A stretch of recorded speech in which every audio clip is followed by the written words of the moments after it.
I had questions, but I didn't know who to turn to, and no one seemed to have any answers.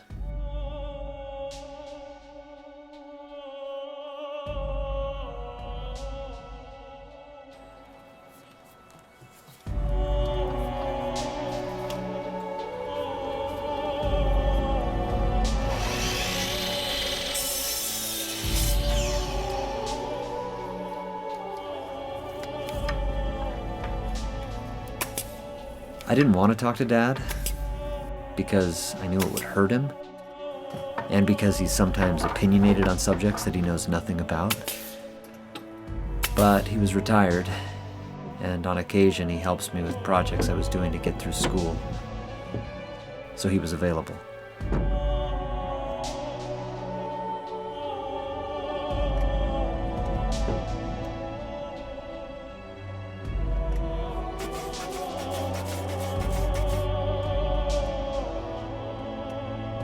Something bothering you? Remember Ryan? Yeah. How's he doing? He left the church. Really? What happened? I don't know. He, a little while back, he got caught up, in some websites that just threw him off. Pornography? No. No. Websites, like, dealing with the church, like Joseph Smith and stuff. Let's take a break.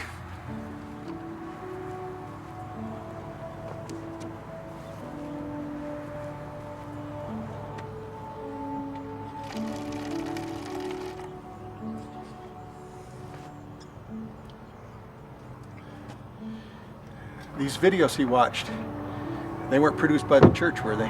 No. No, they weren't. Did you watch any? I don't know, I thought I could help and kind of understand where he was coming from, so yeah, I've watched him. I tried to bring this up in Sunday school to get some answers for Ryan, but the teacher seemed a little disturbed by my questions, and someone just suggested I speak to the bishop about it. So I tried talking to my bishop, but he didn't know anything about these things. And since I was the elders quorum president, I was sure that the bishop would mention my concerns to the stake president, and that I'd be getting a lecture about the Articles of Faith or something.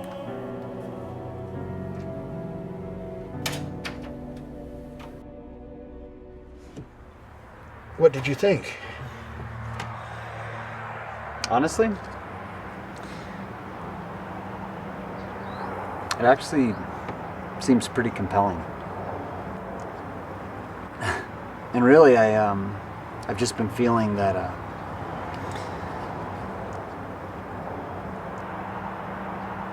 it feels like we've been lied to. I see. Yeah. Yeah, I'm sorry, but I don't know. I did the scouting thing, I did seminary, went on a mission, go to institute classes. I hustled to get to these devotionals, and I've never, ever heard any of these things brought up before. So it just feels like, I don't know, it feels like they're withholding stuff from us, and just don't know who I can trust.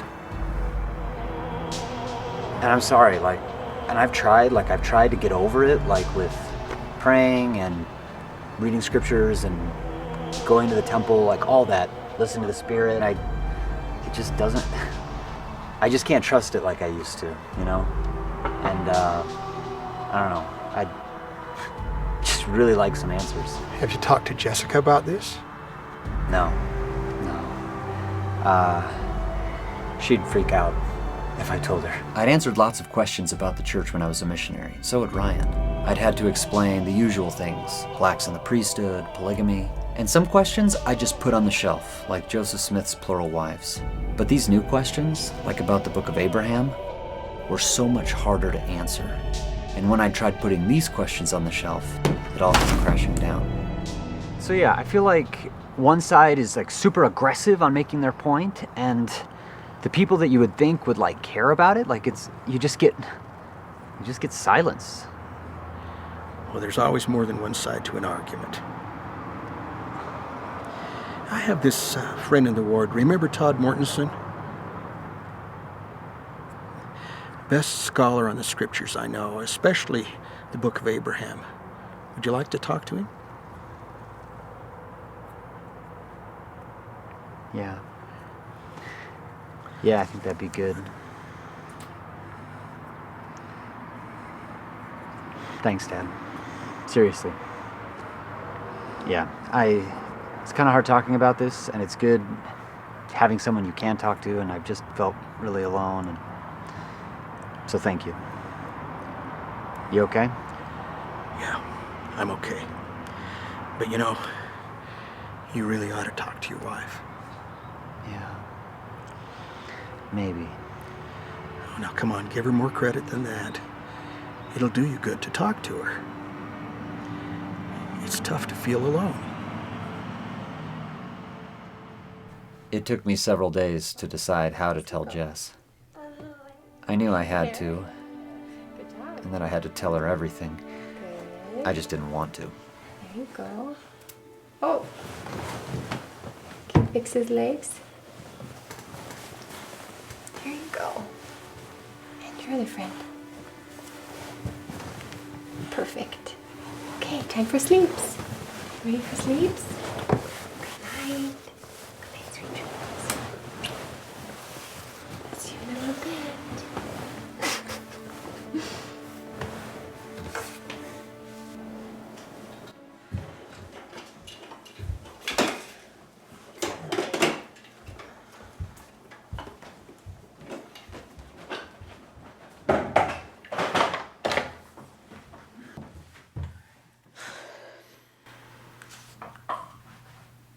Hey, Jess?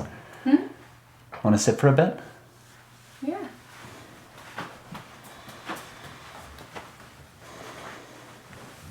So you remember Ryan?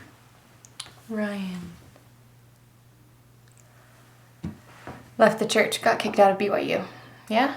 Well, he didn't really get kicked out, but anyway, it doesn't matter. Yeah. So, I've been trying to talk to him more and reach out to him, and he actually showed me some stuff about the church and about Joseph Smith and the Book of Abraham, Okay. and it's actually pretty compelling stuff. It's convincing, it's convincing against the church. You're not having doubts about the church, are you? No. Okay. No, I don't know, actually. I don't even know what that means, but I feel like I just want some answers, right? Like, I feel like I haven't felt anything at church for a really long time, and I just get super annoyed when people just talk and they don't have any idea what they're talking about. So, how long has this been bothering you? Maybe 6 months. 6 months. You never told me?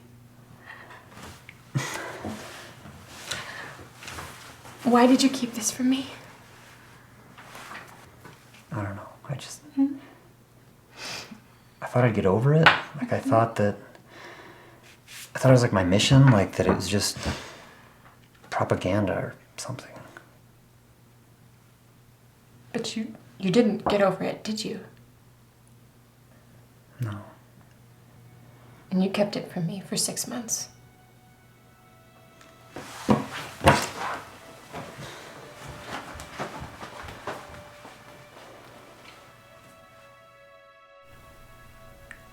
I should have told her earlier.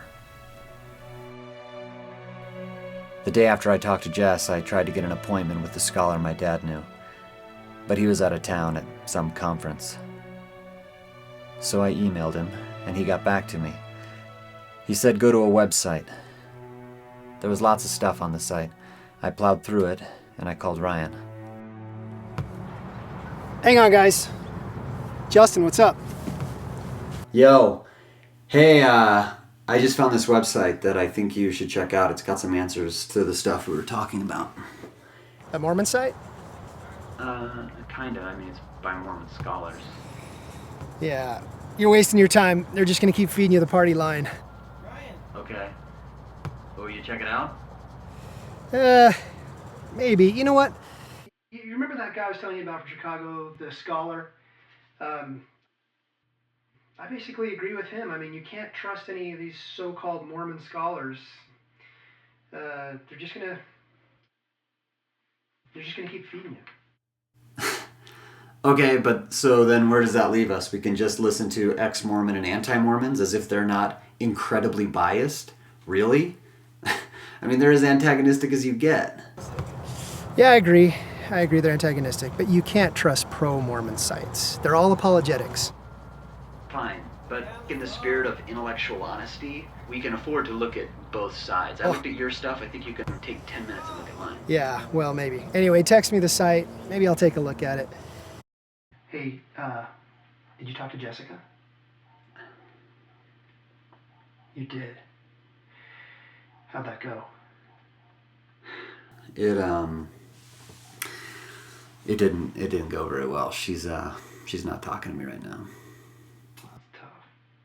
Dude, I'm glad I'm not married. Yeah. I'm really glad you're not married either. And I'm really glad that I am married. So I just am an idiot. I shouldn't have kept her in the dark this long. No, you shouldn't have. I agree. Hey man, I gotta go. We're gonna start the game. So, text me that site and, maybe I'll take a look at it. I'm not promising anything.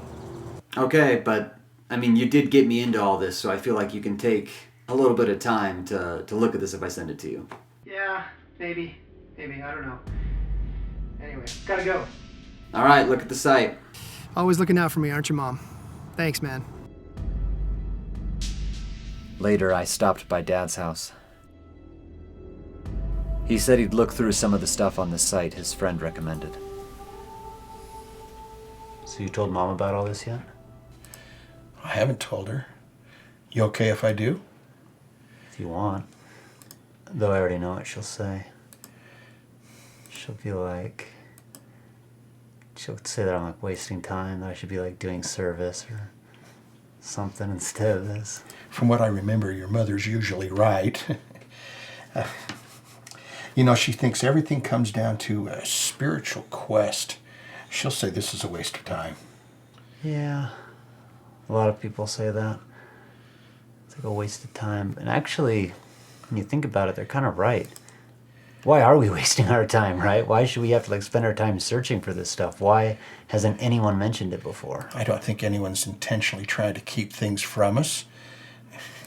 To be perfectly honest with you, it's pretty boring. Look here, all these articles about the Book of Abraham, and only 9,500 people have taken the time to look at it. Yeah, well, too bad for you. You already said you'd look at it with me, so you have to. Yeah, I will. Boring as it is. Will be 9,502. Thanks, Dad. Now you kind of feel like a traitor a little bit looking at all this stuff. Kind of feel like I've crossed over to the dark side. You don't think you've crossed over to the dark side, do you? Kinda. Look, I'm gonna show you a video. Some people talking about how they feel when they find out about some of this stuff. All right. So my point isn't to cast stones or dispersions on the church. I'm just trying to get you to think about what your loved one is going through right now. And I want you to think about what the gap is between what they were taught, what their understanding was growing up in the church, and then what they've recently discovered. The gap is huge, and it's very troubling and disturbing. So how do they feel when they discover all this? They feel stunned. They feel betrayed. They feel lied to. They feel like... It was a couple of days before Dad and I visited the scholar in the ward. Those videos are bothering me now. On the website I told you about? I didn't see any videos there, mostly papers. I tried reading some of them, but I'm no scholar. Yeah, I showed him some of the videos that I'd seen. I mean, you can pretty much find them anywhere online. I watched a bunch of them just to see what it was about. Most of them seemed kind of silly. Yeah, but there are some that make good points, right? Like there's one on the Book of Abraham that's, I don't know, it seems like it makes a compelling argument. And now I don't know what to think of the Book of Abraham. What do you think? Well, let's take a look at one of the videos I told you about on that website.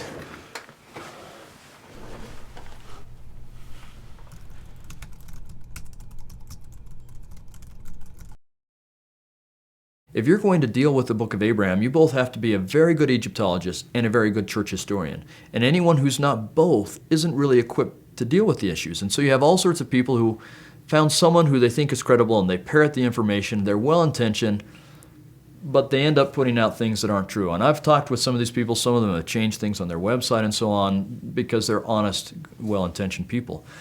But they're good people who encounter these arguments and then they have a crisis of faith. And I talk with either them or their parents, their friends, their relatives, something like that. A couple of times a week, I'm learning about someone else who's struggling with the Book of Abraham. And it's why I've kind of given my life to this, because there's so many good folks who are prevented from finding the truth because they don't know where to find it. And I want to help them. And I find that once they realize that all of these arguments that seem so compelling are based on one or two assumptions that are demonstrably incorrect, and then we start to show them, especially that it's clear that Joseph Smith is not translating from the text around facsimile 1. That's the big issue for most of them. And when we can make it clear, and it is, historically it is clear that's not what he's translating from, then all of the other issues actually just vanish once you get rid of that assumption. I'm beginning to understand. But it's complex. But it's not really that complex. To you. Is it to you, Justin? Yeah, it's, I don't know, like, I feel like you get like a smart group of people over here telling you one thing, and then you have like these scholars over here saying the total opposite, and everyone's saying you can't trust the other people, and I don't know. Obviously they can't all be right. Well, that just means you're going to have to sort this through for yourself. And keep studying. Yeah. Study it out intellectually until you come to a point you think it's true, and then put it to a spiritual test. While you're doing this, though, you're going to have to set aside your false assumptions. You really must give up the false assumptions. Yeah, but I feel like that highlights the problem, right? Like, you start giving up one thing, then you give up the next, and pretty soon, like, I'm afraid you're going to give up everything that you were ever taught about the church. I think he's saying you'll have to give up some things. Yeah. And then you find out what really matters. I've seen this happen over and over again. At first, someone starts to study church history, and it seems to pull them away. But as they keep studying, it actually draws them back again. Okay. So how would you answer this then? Ryan says that he never felt closer to God and Christ than when he was on his way out of the church. Well, I can't speak for Ryan, but maybe that was God reaching out to him in his time of need. What does he think about God now? Yeah, I don't know. That's just it. Like, he actually says he doesn't really think about God much anymore. Maybe he quit searching too soon. So I kept studying. And Dad did too. He watched more of the videos on the site this scholar recommended and actually started reading some of the articles. Please bless Daddy. Daddy, With all his schoolwork look, and with all his problems. goblins, In the name of Jesus Christ. amen. Good job. Okay, into bed. Good night. Sweet dreams. I love you. Mwah.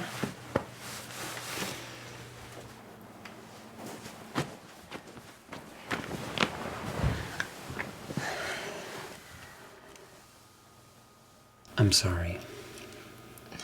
I should have told you sooner. I should have trusted you. I'm just really sorry. And I'm sorry about the other night. I just... It hit me so suddenly. I didn't know. I had no idea you were having doubts about the church.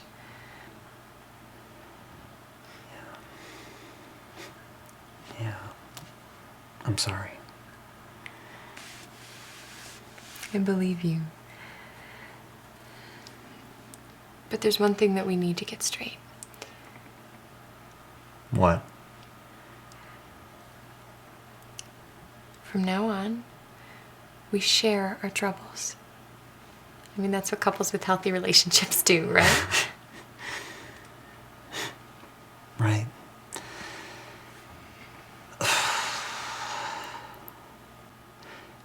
But are you sure you're ready Justin! to carry? Yes. Yes. So just tell me where we start with these things about the church, okay? Okay. So my dad's friend gave me a website that we could go look at. It's got some videos on it that I think can help us out. Okay. But first I want to know what bothered you. Here, let's get the laundry in. Come on. She wanted to know about all of it. The Book of Abraham, the various accounts of the first vision, the videos I'd seen, what I'd read. Everything. Right. Some are still legitimate. Okay, but what exactly are these issues with the Book of Abraham?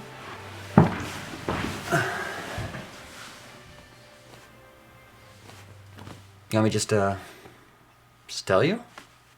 Yeah, sure. Okay. So, so they found the papyri and the facsimile for the Book of Abraham, and they say that it has nothing to do with Abraham. What else? You want me to just list them out, or? Yeah. Okay. Okay. Egyptologists say that they've looked at Joseph's translation of the facsimile and that he didn't get anything right. And they say that I guess he tried to create an Egyptian alphabet and he got everything wrong. And they date the papyri to 1,000 years after Abraham. And Joseph said it was written by the hand of Abraham. And essentially there's no corroborating evidence that for the Book of Abraham, and just all this evidence against it. So what are you saying? Well, I'm not saying anything, right? They're the ones saying it, but they say that this proves that, it's a false prophet, that he's a fraud. Oh. That's poisonous. I know. That's what I've been saying. It makes me feel sick inside.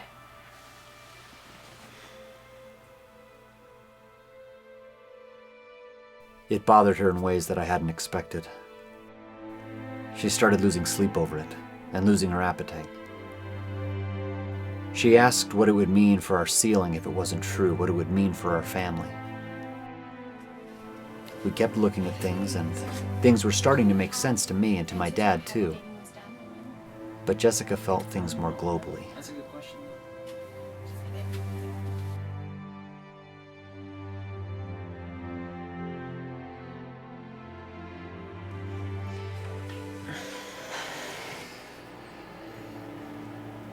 You know what I think? I think we just have to take one issue at a time. Work each one out. Because I feel like if we try to take on all the challenges at once, it's gonna bury us. But we have to deal with the whole thing. Yeah, that's true.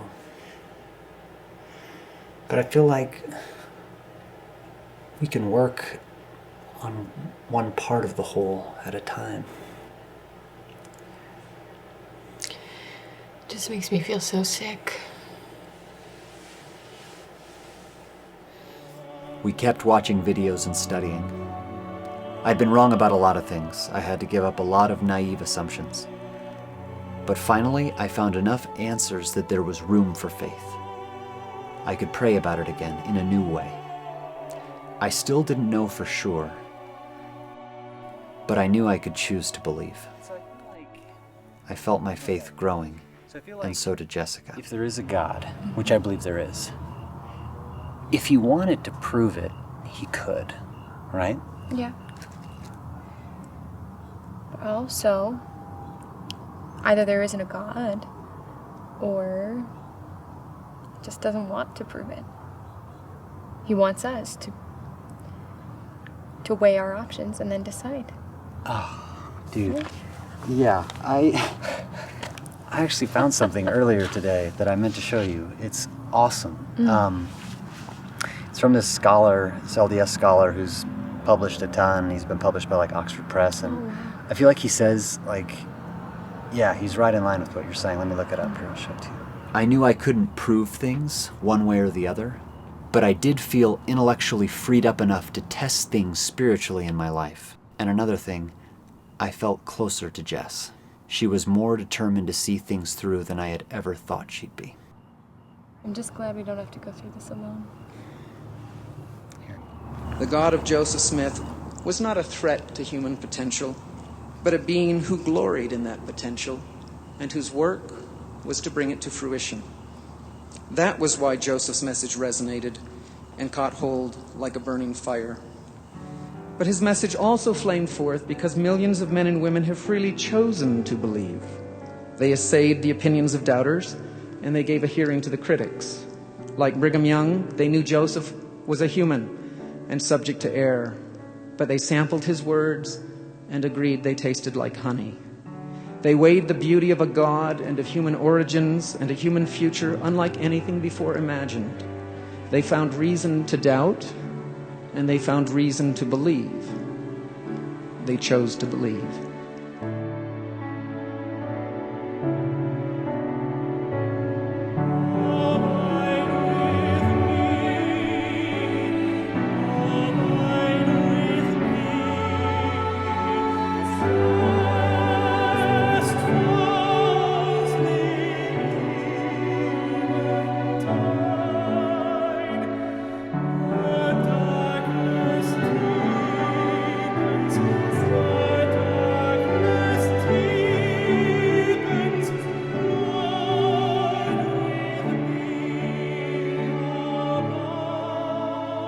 Hi everybody, thanks for watching our Mormon Challenges video. Thanks for caring. And thanks to all of you who have shared your experiences facing these challenges. We've written a number of your lines into the scripts themselves. Check out Kerry Muhlestein's continuation of the Book of Abraham Challenges, and take a look at our website where we're posting these videos. Please share your comments, especially your video comments. And don't forget to hit the like button and the subscribe button. When you subscribe, you'll be notified about the new Mormon Challenges as they're completed. And let your friends know about these challenges. If you do, we can work on them together. Remember, facing challenges together is how we